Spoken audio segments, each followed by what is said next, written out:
la fatigue. Mhm. On dit, non, ah, je suis fatigué, mais c'est peut-être en lien avec le stress au travail. Ou c'est en lien, je travaille trop, je suis fatigué.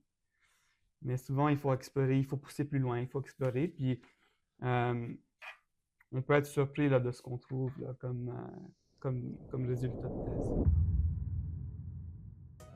Alors, bonjour, docteur Alam. Aujourd'hui, j'ai le privilège, l'honneur, on va dire, d'accueillir un invité qui est très important pour les services que nous offrons, c'est-à-dire tout ce qui concerne les saines habitudes de vie. Donc, pour comprendre au mieux un des piliers fondamentaux des habitudes de vie, c'est-à-dire le sommeil, on parle souvent d'activité physique, d'alimentation, on oublie ce qui est quand même essentiel à notre vie de tous les jours, le sommeil. Et aujourd'hui, donc, vous êtes pneumologue, spécialiste en médecine du sommeil, vous pratiquez dans un réseau universitaire, vous dirigez une équipe, une clinique spécialisée pour tout ce qui est troubles respiratoires du sommeil. Donc aujourd'hui, je voudrais un petit peu démystifier. On parle souvent d'apnée du sommeil, on parle d'insomnie, on parle de troubles respiratoires, on parle de cas médicaux complexes sans vraiment comprendre un petit peu comment tout ça fonctionne, qu'est-ce que ça mange en été, en hiver. Donc avec votre approche à la fois scientifique, humaine, pédagogique, je pense qu'on va arriver à démystifier tout ceci avec un ensemble de questions qui va pouvoir nous éclairer sur l'importance du sommeil actuellement, chose qu'on néglige de plus en plus, on le voit de plus en plus, j'imagine, en clinique. Tout à fait, tout à fait. Je veux juste dire avant de commencer, merci Sandrine pour m'inviter à cette discussion. C'est un plaisir de travailler avec vous. Puis, non, j'ai bien hâte à procéder. On peut se tutoyer, on va faire C'est ça parfait. plus Plus formel. simplement, exactement. Donc, pour démystifier le sommeil sous toutes ses formes, Ouais. je vais commencer par l'apnée du sommeil. On en entend parler, on en lit dans tous les journaux. Tout le monde, quasiment, quand je lis des journaux, quand j'écoute la télévision, quand je vois des patients à notre clinique, tout le monde fait de l'apnée du sommeil. Mais qu'est-ce que ça veut dire? Qu'est-ce que c'est exactement? Et selon vous, quelle est la plus grande idée fausse à propos du sommeil? Pour commencer. À propos du sommeil en général, je pense que ce qu'on remarque souvent, c'est on porte pas tellement d'attention au sommeil, un peu comme vous dites, là, un peu comme tu dis, Sandrine. Fait que j'ai beaucoup de patients qui vont me dire « Ah, 6 heures de sommeil, c'est assez pour moi. » Mais on sait qu'il existe ce qu'on appelle une dette de sommeil. Et c'est quelque chose qui est souvent négligé. Puis on est souvent fatigué, on n'arrive pas à expliquer, on va blâmer d'autres aspects dans notre vie sociale. On va parler du stress au niveau du travail, du stress au niveau familial, sans nécessairement attaquer la raison principale là, qui génère ce stress-là. Alors, par exemple, je vais sortir un petit peu du contexte, je vais prendre un exemple concret. Moi, je me souviens quand j'étais étudiante, je pouvais dormir 4 heures Ouais, par nuit, je ouais. pétais le feu le lendemain, je faisais mes examens sans aucun problème. Maintenant, j'avoue que si je dors moins que mes 8 heures de sommeil ou moins que mes 6 heures de sommeil, je suis non fonctionnelle. Oui. Ça vient de quoi? Est-ce que je souffre moi aussi d'apnée du sommeil? Qu'est-ce que ça veut dire dans la vie de Bonne tous les question. jours? C'est une bonne question. Je pense que la, la, la chose qui est la plus courante là, dans notre société, c'est une privation du sommeil. Fait on a souvent une certaine dette qui va expliquer pourquoi on est fatigué. Mais c'est sûr que quand on a de la fatigue qui est un peu inexpliquée, ça vaut toujours la peine au moins d'en parler avec un spécialiste ou avec un médecin ou un professionnel de la santé pour essayer d'explorer s'il y a autre chose, d'autres causes, d'autres diagnostics qui peuvent expliquer cette fatigue-là. Parce que oui, on parle souvent de sommeil, mais il y a également d'autres causes pour la fatigue. Fait que, Comme quoi, par exemple? en fait, la fatigue, mis à part le sommeil, on peut parler de maladies chroniques, on peut parler de troubles psychiatriques. Il y a beaucoup de problèmes de santé qui vont un peu avoir des symptômes tels que la fatigue, là. En fait, c'est ce qui va se greffer, c'est des symptômes qui sont, on va dire, secondaires, mais qu'on va Exactement. rattacher en fait au sommeil. donc le stress, des problèmes personnels, des problèmes avec les enfants, qui vont nuire en fait avec notre sommeil, mais Exactement. qui ne seront pas une cause d'apnée du sommeil. Non, non. D'accord. Et puis, comment est-ce que vous distinguez en fait l'apnée du sommeil de l'insomnie Mhm. quand on se réveille la nuit? Quelle est la différence entre ces deux diagnostics en fait? Donc, l'apnée du sommeil, il y a beaucoup de symptômes là, qui vont avec l'apnée du sommeil. On parle de ronflement, on parle de fatigue, on parle de maux de tête le matin, on parle vraiment d'une hypersomnolence. On ne va pas nécessairement décrire la difficulté à débuter le sommeil ou la difficulté à maintenir le sommeil. L'insomnie, c'est vraiment de l'insomnie. C'est la difficulté à soit débuter le sommeil, qu'on appelle l'insomnie d'initiation, ou l'insomnie de maintien. Enfin, on n'est pas capable de maintenir notre sommeil à travers la nuit. Et donc, avec le questionnaire, on est capable de distinguer ces deux pathologies-là. D'accord. Donc, par exemple, on s'endort le matin, le soir, pardon. Oui, on peut s'endormir Oui, tout effectivement à le fait. matin. On s'endort le soir, Ouais. tout va bien. Finalement, 1 heure, 2 heures, 3 heures du matin, on se réveille. On ne sait pas Mhm. pourquoi. Peut-être un Mhm. stress, peut-être parce qu'on a eu une journée difficile. Mais comment est-ce qu'on va le différencier? Est-ce qu'on peut faire de l'insomnie et faire de l'apnée du sommeil? Est-ce que je fais de l'insomnie parce que j'ai entendu dire, et je suis une femme, donc je vais en parler aussi, les femmes qui sont ménopausées ont un Certainement. cycle qui font en sorte qu'elles se réveillent à certaines heures précises de la nuit. Comment est-ce qu'on peut clarifier tout ça? Mhm. L'apnée du sommeil, c'est vraiment une pathologie qui est en tant que telle anatomique. OK? OK. Fait qu'il y a une cause pour faire de l'apnée du sommeil au niveau des muscles, au niveau du poids, etc. En termes d'insomnie, la cause est souvent psychologique. OK? Fait qu'il y a surtout une cause psychologique. Puis d'ailleurs, l'insomnie de maintien, souvent, ce que les patients vont reporter, c'est je me réveille tout le temps à 3 heures du matin. Je me réveille et je C'est ça. sais, il est 3 heures du matin. Et donc, un des traitements de l'insomnie serait vraiment d'attaquer un peu ce genre de cause psychologique derrière l'insomnie, de briser ces liens-là pour avoir un sommeil qui est maintenu à travers la nuit. Et est-ce que justement une femme qui est dans un certain cycle, je Oui. parle de la ménopause, est-ce que, parce que j'ai lu des livres, j'ai beaucoup lu sur Mhm. sur le sommeil, Mhm. est-ce que c'est parce que ça peut être une cause, parce qu'on parle de cause psychologique, est-ce que ça peut être une cause physiologique? Certainement. Il y a une cause hormonale. Mhm. Il y a d'ailleurs une cause hormonale aussi à l'apnée du sommeil. Fait OK. qu'on sait que avant la ménopause, en termes de proportion, il y a plus d'hommes qui font de l'apnée du sommeil que les femmes. Puis OK. après la ménopause, ben, en fait, la femme et l'homme, on est égal en termes de prévalence d'apnée du sommeil. Il y a clairement une cause hormonale à l'apnée du sommeil, mais également à l'insomnie. OK, intéressant. Ouais. Et puis, à partir de quel moment on doit consulter? Par Mhm. exemple, je me réveille à 3 heures du matin, je fais de l'insomnie, je me réveille, mon Mhm. conjoint me dit que je ronfle, Ouais. qu'il a peur que je ne Ouais. respire plus la nuit. Quand est-ce qu'on doit consulter?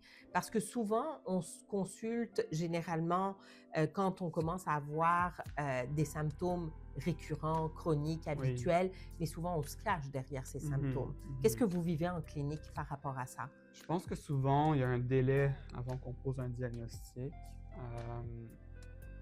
Je pense que dès qu'on a un impact sur notre vie quotidienne, que ce soit au niveau de l'insomnie, que ce soit au niveau de l'apnée du sommeil avec l'hypersomnolence, la fatigue, les problèmes d'attention, le manque d'énergie, quand ça nous affecte au niveau de notre fonctionnement social, personnel, peu importe, ça vaut la peine de consulter. C'est sûr qu'il y a des conditions médicales où est-ce qu'on fait des dépistages d'emblée, surtout au niveau cardiologique. Mhm. Fait que, il y a des nouvelles recommandations où est-ce que, par exemple, si on fait des arythmies, ben, c'est recommandé de faire un dépistage pour l'apnée du sommeil, par exemple. On sait de plus en plus le manque de sommeil est associé à des risques cardiovasculaires. Mhm. Fait que on a de plus en plus cette conscience d'avoir une approche qui est plus holistique et à la santé. Puis Préventive. pas juste adresser un problème, Mhm. mais de regarder tous les aspects qui vont venir influencer ce problème-là. Et puis, j'ai entendu dire, peut-être à tort ou à raison, je voudrais votre avis, mais comme quoi, à partir de 45 ans, toutes les personnes, sans aucune exception, devraient faire des tests d'apnée du sommeil. Est-ce que c'est une légende? Est-ce qu'il faudrait le faire?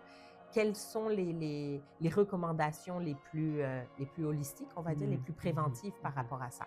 C'est sûr, comme je vous dis, s'il y a des conditions spécifiques, oui, il y a des recommandations claires là, de faire des dépistages. Sinon, je pense que c'est plus au niveau des symptômes. Fait que si on a des symptômes de fatigue, si on a des symptômes d'insomnie, si on a des symptômes de troubles de concentration, de mémoire, c'est des choses qui valent la peine d'explorer. Et quels sont les symptômes qu'on néglige le plus avant d'aller vous consulter? En règle générale. Oui. Je pense que souvent, on banalise la fatigue. La fatigue. On dit, non, je suis fatigué, mais c'est peut-être en lien avec le stress au travail. Je travaille trop, je suis fatigué. Mais souvent, il faut explorer, il faut pousser plus loin, il faut explorer. Puis, on peut être surpris là, de ce qu'on trouve là, comme résultat de test. Oui, des fois, on pense qu'on va bien, ou on pense qu'on ne ronfle pas, on ne le sait pas. Ça. Et puis, en fait, si pour revenir à l'insomnie, d'où vient réellement l'insomnie? C'est quoi les causes psychologiques, neurologiques, hormonales qui vont définir, OK, là, c'est une insomnie? C'est une bonne question. Je pense que pour répondre à la question, je vais me baser surtout sur le traitement. Okay? Le traitement principal de l'insomnie, c'est de la thérapie. Okay? Ça, c'est le traitement qui est universel pour tout genre d'insomnie. C'est la thérapie cognitivo-comportementale. Parce que l'insomnie, il y a une grande composante psychologique où est-ce qu'il faut vraiment associer le lit au sommeil. Souvent, ce qu'on va voir, c'est par exemple des patients là, ils vont aller dans leur lit, ils vont rester réveillés dans leur lit, qui vont être sur leur cellulaire dans leur lit, iPad, des écrans. Il faut vraiment dissocier cette habitude-là. C'est surtout des habitudes qui vont à l'encontre de l'hygiène du sommeil. Donc, en fait, c'est comme quand on dit, pour ne pas avoir de caries, je dois me brosser les dents. Oui. Là, en fait, avant d'aller me coucher, je ne dois pas utiliser mon cellulaire, je dois éviter tout écran. Il faut avoir une bonne routine de sommeil. C'est sûr qu'il y a d'autres causes. Là. On parle de l'anxiété, de la dépression, des hormonales, des causes hormonales. Il y a plein d'autres causes pour l'insomnie. Mais je pense que la majorité de nos patients, c'est surtout en lien avec une mauvaise hygiène du sommeil ou des habitudes qu'ils ont développées avec le temps. Puis, on parle de fatigue. Donc, qui dit fatigue dit vouloir dormir. Oui. Qu'est-ce qui fait que je suis fatiguée et je suis insomniaque? Bonne question. Bonne question. En fait, c'est drôle, hein? C'est drôle parce que souvent, les patients qui sont insomniaques, insomnie pure, ils vont jamais se plaindre d'être fatigués. Ils vont se plaindre, ils vont me dire, là, je suis pas capable de dormir. C'est ça qu'ils vont dire. Ils vont pas dire, je suis fatigué. Ils vont dire, je suis pas capable de dormir ou je suis pas capable de rester endormi. Mais ils sont fonctionnels. Puis, c'est surtout au niveau neurologique. Hein? Leur système est wired up. Okay? Ils sont comme stimulés.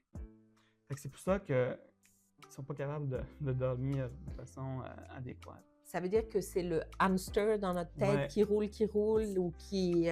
C'est comme si on est primé, on est wired up, puis on n'est pas capable de... Il y a un problème d'initiation du sommeil ou de maintien du sommeil. Et donc là, il existe en fait une thérapie cognitivo-comportementale avec des professionnels de la santé, des psychologues, j'imagine, supervisés par des médecins pneumologues. J'imagine? Pas nécessairement. Il peut y avoir des médecins spécialisés en sommeil, que ce soit des neurologistes, des psychiatres, des pneumologues.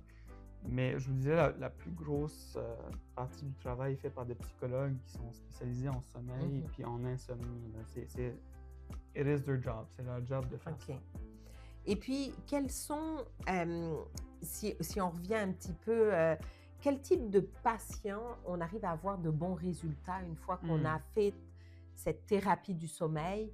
Est-ce qu'il y a un type de patient particulier qui va répondre adéquatement et d'autres qui ne vont pas du tout répondre à cette thérapie? Selon moi, il faut l'offrir à tout le monde. Okay? Parce que les études nous montrent que le taux de succès, on parle de 80% là, okay? De taux de succès. C'est énorme. C'est énorme. Puis surtout avec un traitement qui n'a pas d'effet secondaire ou quoi que ce soit. Là.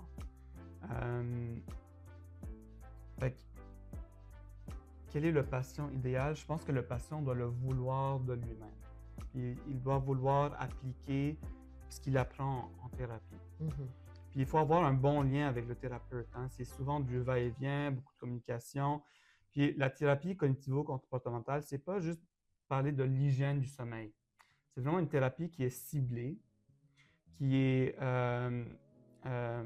vraiment axée sur le patient. Fait que chaque patient va avoir une thérapie personnalisée. C'est ça qui est super important.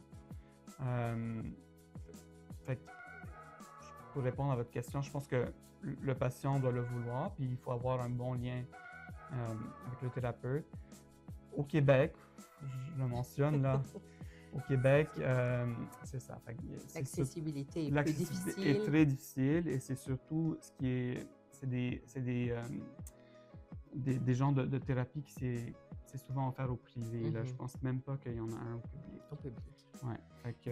Mais donc, si je résume, effectivement, le stress et l'anxiété ne sont pas les seuls vrais coupables. Non. On consulte souvent en psychologie parce qu'on est stressé, parce qu'on a de l'anxiété, parce qu'on a un problème, parce qu'on ne dort pas. Finalement, au final, c'est ça qui nous dirige vers un sommeil défectueux. Mais en fait, est-ce que ça n'a pas l'air, d'après ce que vous me dites, ça n'a pas l'air d'être les seuls coupables? Parce qu'en fait, on dit je ne dors pas parce que je suis stressée, parce que je suis fatiguée. Mais là, si je vous écoute, j'ai l'impression qu'il y a plus quelque chose de psychologique, de neurologique, intrinsèque à chacun des êtres qui nous entourent, qui va permettre justement avec cette thérapie de trouver en fait la bonne clé, de mettre la bonne clé dans la bonne serrure. Exactement. Puis de trouver les bonnes habitudes qui vont vraiment briser les liens qu'on avait bâtis pendant des années ou des mois ou peu importe. Puis améliorer un peu la qualité du sommeil là, en essayant d'avoir un sommeil qui est plus réparateur et plus long. Qu'est-ce que vous pensez des montres intelligentes? Parce que on vit tous, en tout cas moi personnellement, je vis avec. C'est mon deuxième indicateur santé, je vais l'appeler comme ça. Oui. Qu'est-ce que vous pensez de la validité des données qu'on a? Parce que moi, je sais que je regarde, je dis « Ah, ce matin, je suis fatiguée ou je ne suis pas fatiguée. » Tout de suite, je vais avoir le réflexe. Je vais regarder ma montre et puis là, on va me dire « Ah, tu as 70, 90%. Et tu as dormi tant de temps. » Puis qu'est-ce que vous pensez de cette nouvelle technologie pour le sommeil? Il y a certaines données qui sont bonnes. Il faut savoir comment interpréter les données. OK? C'est des bons outils. Des fois, la façon que je le vois, c'est que si on a des alertes, hein, parce que certains types de montres intelligentes vont nous donner des alertes, je pense que ça vaut la peine de consulter. Okay? Puis de dire au médecin, « Ah, regardez, ma montre intelligente me dit ça, qu'est-ce que vous en pensez? » C'est un bon outil de dépistage pour avoir un diagnostic clair. Évidemment, c'est pas quelque chose qui est approuvé par Santé Canada, c'est pas medical grade.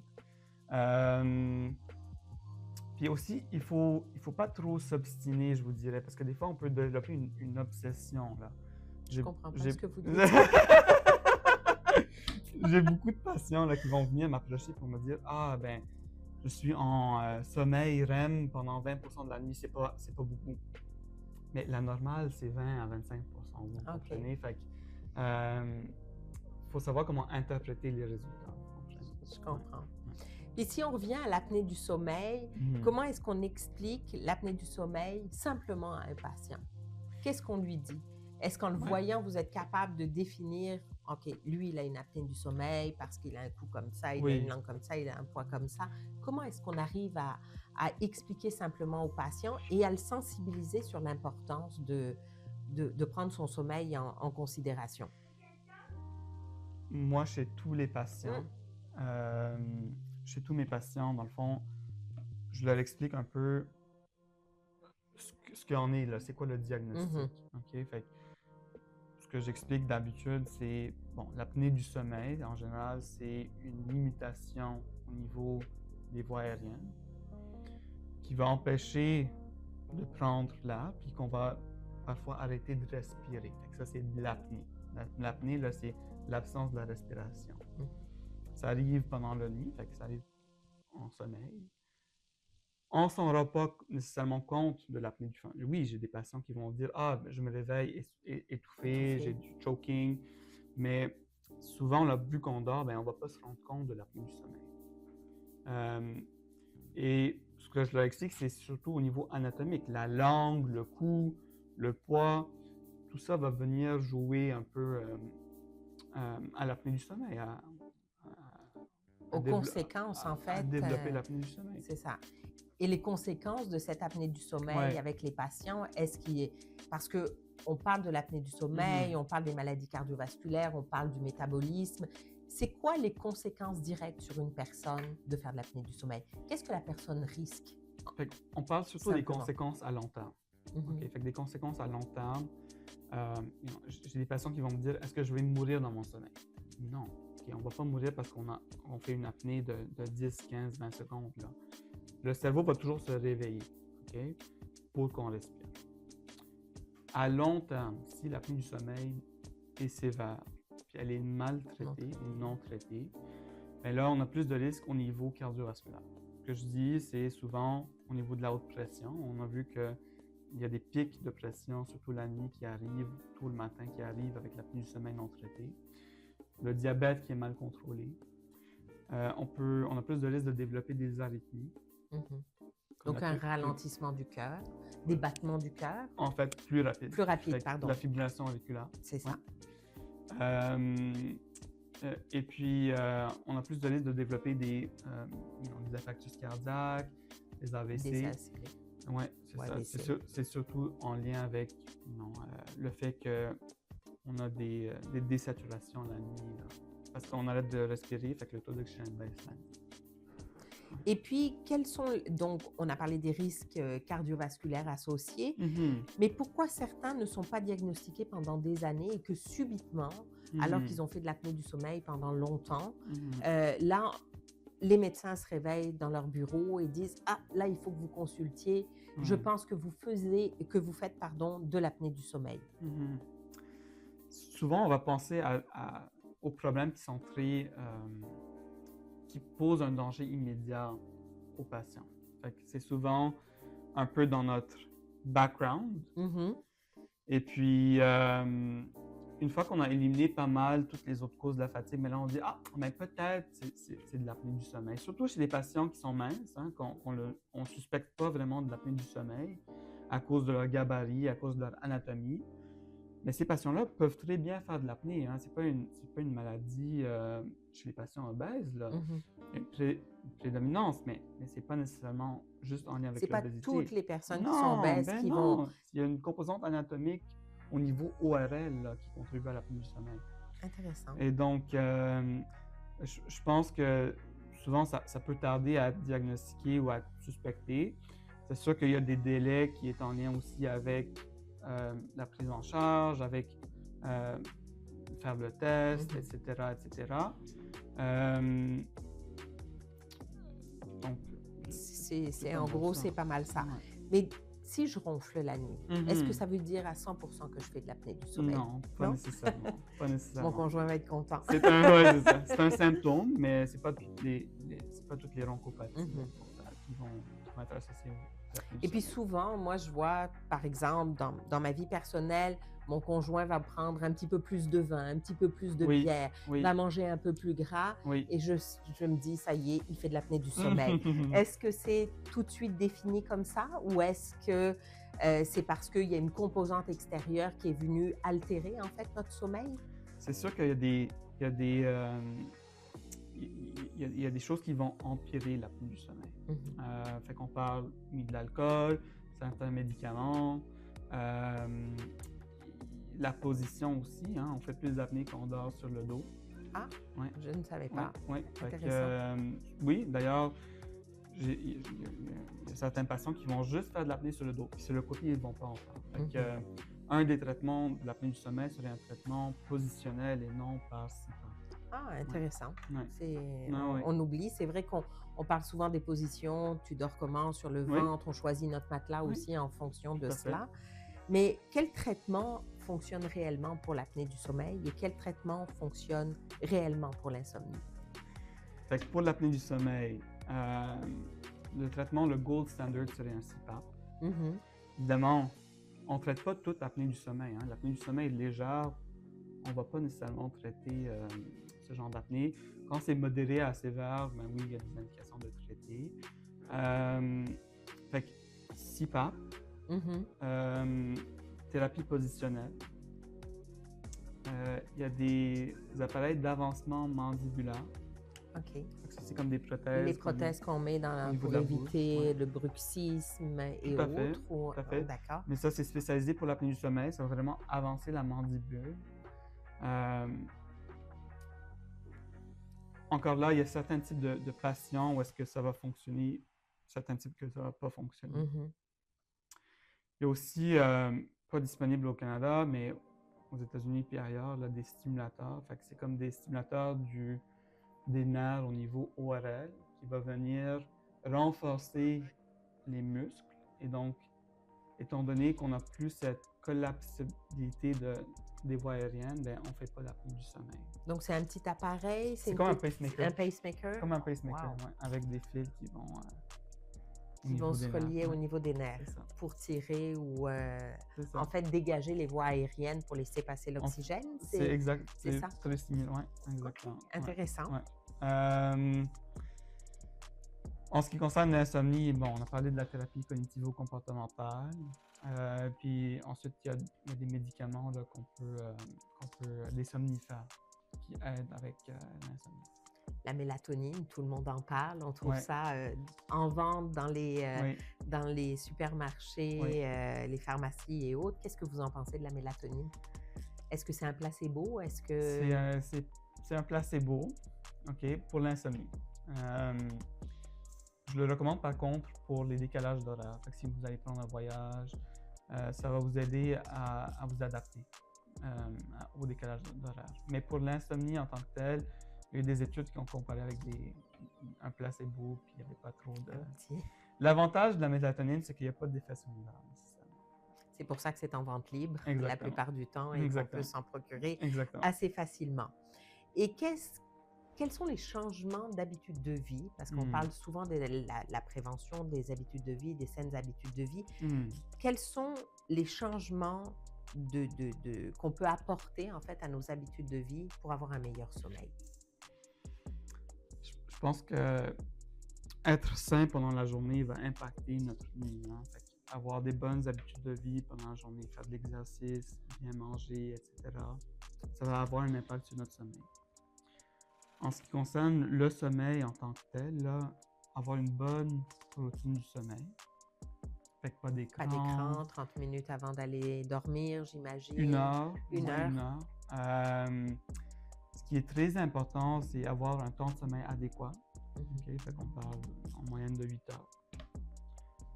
8 heures, ça veut dire je rentre dans mon lit, je dors et je me réveille 8 heures après. Parce que souvent, ce que je vois, c'est je dors 6 heures, je dors 7 heures, je dors 8 heures, je dors 9 heures. Ça veut dire quoi concrètement? Je dors 8 heures ou je dors 9 heures? Moi, je sais que j'aime mon lit, je ne dors pas vraiment, mais je suis bien, je me sens mieux. Qu'est-ce que je dois faire pour justement avoir... qu'est-ce qui me conviendrait? Est-ce que c'est 6 heures de sommeil? Est-ce que c'est 7 heures? Est-ce que quand on dit tu dors trop, est-ce que c'est vrai que je dors trop? Est-ce que... C'est tout ça que je veux comprendre et démystifier en fait. Je pense que dans le fond, il y a un certain nombre, il y a un minimum d'heures qu'il faut dormir en fait pour être fonctionnel. Okay? c'est rare les personnes qui vont dormir moins que 7 heures et qui vont dire je suis bien. On parle de 10% de la population. OK? Mais la majorité de la population, on a besoin de 7-8 heures. C'est ça, d'ailleurs, c'est ça les recommandations. Les recommandations. OK? Mais j'ai des patients qu'on appelle des longs dormeurs, OK? Qui est un diagnostic être un long dormeur. Ah oui. Mais c'est physiologique. Fait que c'est pas quelque chose qui est pathologique. C'est la façon que la personne est. Puis eux, ben, ils ont besoin de 9 heures de sommeil, 10 heures de sommeil. Fait que c'est pas si on dort 10 heures que c'est anormal.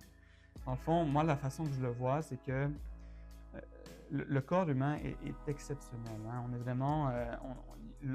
l'homéostase qui se développe est vraiment... c'est exceptionnel. Si vous allez dormir moins et que vous allez créer une dette de sommeil pendant la semaine, bien là, souvent, les patients vont récupérer en fin de semaine. Ils vont dire, pendant la semaine, je dors 6 heures, la fin de semaine, je dors 10. Et je fais une sieste. Et je fais une sieste. Donc là, ils vont récupérer la dette de sommeil qu'ils ont accumulée. Fait que le corps va s'adapter. Okay? Mais en moyenne, dormir 8 heures, vraiment dodo, là, pas juste dans le lit réveillé. Oui. Dormir 8 heures, ce serait l'idéal. C'est quelque chose qui est idéal. Puis là, je dis 8 heures parce que je sais que tout le monde, on dit 8, mais là, ils vont dormir 7. fait que 7 à 8, c'est ce qui est recommandé. Évidemment, ça dépend aussi de l'âge. Hein? Fait qu'il y a une composante. C'est-à-dire que plus on est jeune, moins on dort ou parce qu'il y a un petit peu de tout. Fait au niveau pédiatrique, on dort beaucoup. Ensuite, ado, adulte, on dort le 7 à 8 heures. Puis plus qu'on vieillit, on a besoin de moins de sommeil. Puis est-ce qu'après, il y a un cycle qui revient? On voit chez les personnes âgées, en fait, on voit qu'ils s'endorment plus, qu'il y a plus de siestes, ils sont plus somnolents. Est-ce que c'est parce que c'est la médication ou c'est parce que physiologiquement, ils en ont davantage besoin? Pas nécessairement, pas physiologiquement, non. Mais souvent, ce qui va arriver, c'est qu'on peut avoir comme des cycles de sommeil qui sont inversés. Fait qu'ils restent réveillés la nuit, ils vont dormir le jour.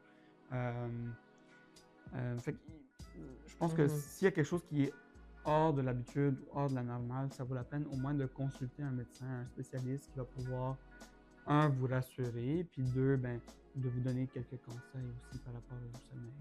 Parfait. Puis, tout à l'heure, je parlais des siestes. Oui. Je sais qu'on n'avait pas abordé ça avant de préparer le balado. Oui. Mais je suis intriguée parce que il y en a qui disent non, moi je peux pas faire de sieste, même si j'en ai envie, je peux pas, sinon je me sens poquée en bon québécois, comme on dit. C'est quoi l'avantage de faire des siestes et c'est quoi l'inconvénient ou le désavantage ou l'avantage peut-être de Je pense que l'avantage, c'est de faire une sieste qui est limitée, fait qu'on parle power nap, c'est le fameux power nap, 20-30 minutes maximum. OK. Puis pas trop tard dans la journée, fait vers 1 heure et demie. Fait que ça donne un boost d'énergie. Souvent, je le recommande plus que de prendre, par exemple, du café. Fait que des Red Bull de ce monde. Ou les boissons énergisantes. Exactement. Tout à fait. L'inconvénient avec les siestes, c'est que ça peut faire de l'insomnie. Hein, si on le fait trop tard ou si on dort trop ou on n'est pas capable de se réveiller, là, ça va faire de l'insomnie en soirée. Fait qu'on veut pas... Juste pour revenir, tu m'as demandé en fait qu'est-ce qui est aussi bien pour l'hygiène du sommeil. Ce qui est bien, on a parlé de la durée du sommeil, mais ce qui est encore mieux là, c'est d'avoir le même heure de sommeil et la même heure de réveil. Donc, c'est cette fameuse routine. Hein? On mange à telle heure le matin, on mange à telle heure le midi, le soir. C'est ça. C'est la même chose pour le sommeil. C'est très important pour le sommeil. Fait que dormir à la même heure puis de se réveiller à la même heure. Et puis, d'après ce que je comprends, c'est est-ce qu'on peut entraîner son cerveau à mieux dormir? Avec la thérapie comportementale, j'ai cru comprendre que oui. Exactement. Et qu'est-ce que vous pensez la fameuse dette de sommeil? Est-ce que vous pensez qu'à un moment donné, quand on manque de sommeil dans la semaine, on est capable de récupérer cette dette de sommeil au complet? Il faut. Il le faut. On n'a pas le choix. Souvent, là, on le voit, là, on crash ou on n'est plus capable d'être fonctionnel. Oui, à un moment donné, le corps va réagir puis on va s'adapter. Et puis, une question qui me fascine, il y a des gens qui travaillent la nuit Oui. et qui vont travailler sur des écrans, qui vont travailler, qui Mmh. vont fonctionner correctement. Mmh. Est-ce que ça, c'est irréversible ou réversible, le travail de nuit? C'est réversible.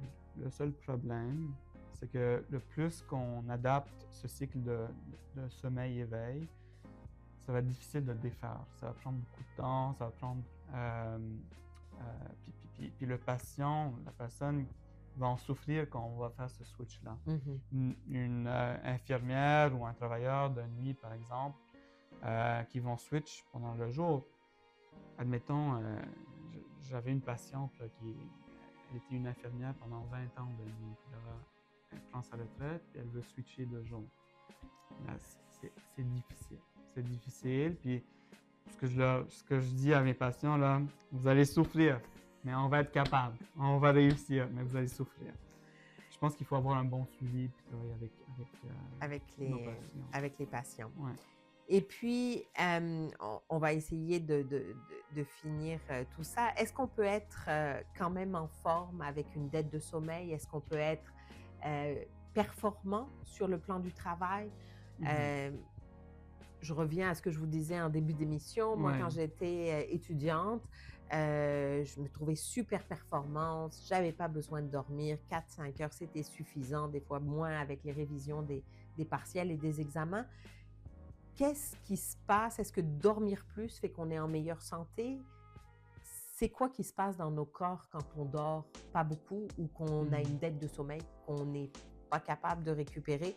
Hormis, bien sûr, d'après ce que je comprends, si on a une dette de sommeil, on crash, dépression, Oui, ça, c'est un oui, petit peu comme ça le oui, cycle.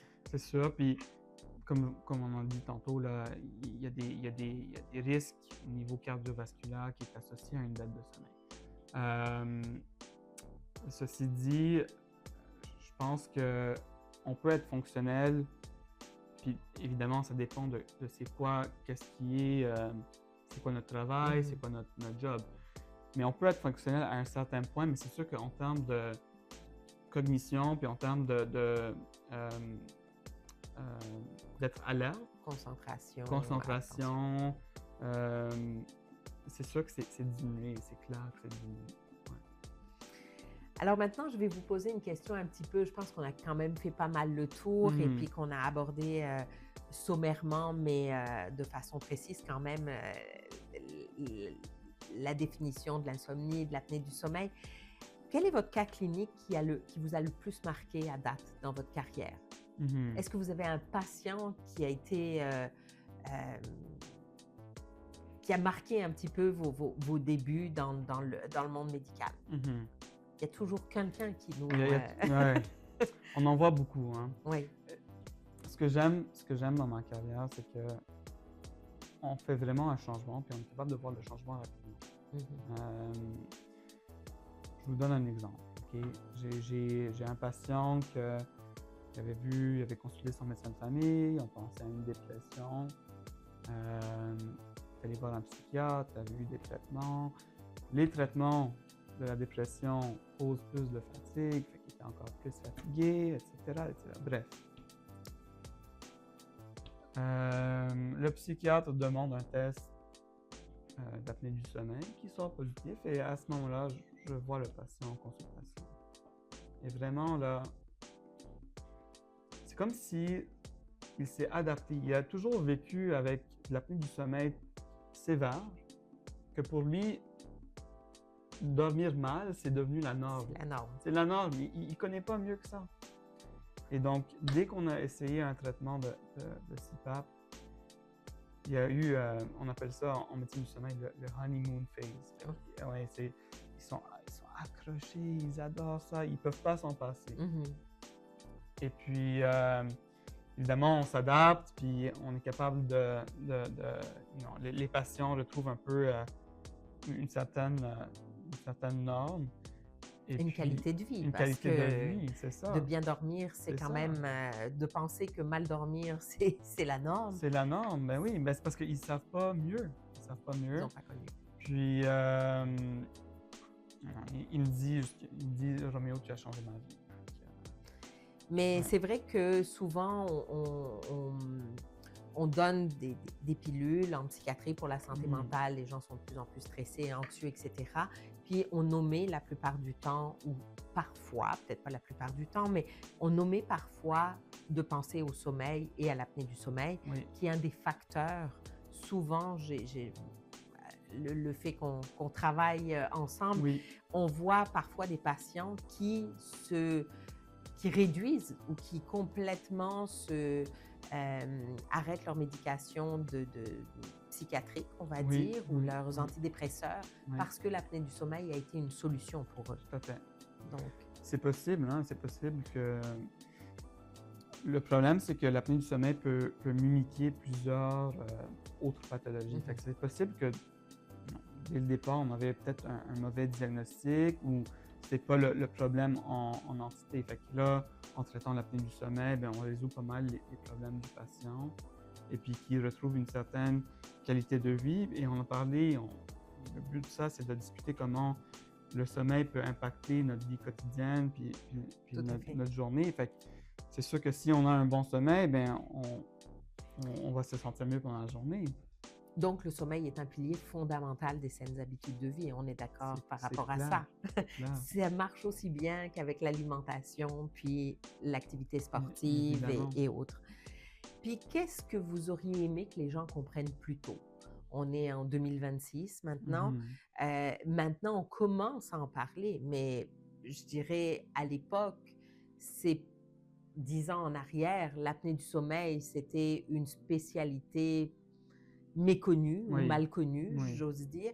Puis maintenant, on voit qu'il y a de plus en plus de personnes qui ouais. viennent frapper à la porte des pneumologues pour dire: OK, je pense que je fais de l'apnée du sommeil. Mhm. Qu'est-ce que vous auriez voulu que les gens comprennent plus tôt? Est-ce que vous voyez les impacts d'une négligence, en fait, Je pense de que diagnostic ou de... c'est clair, hein, c'est clair. Puis je pense que c'est sûr que en médecine du sommeil, nos avancées, que ce soit au niveau diagnostic ou thérapeutique, ça a explosé hein, dans les Mhm, dernières années.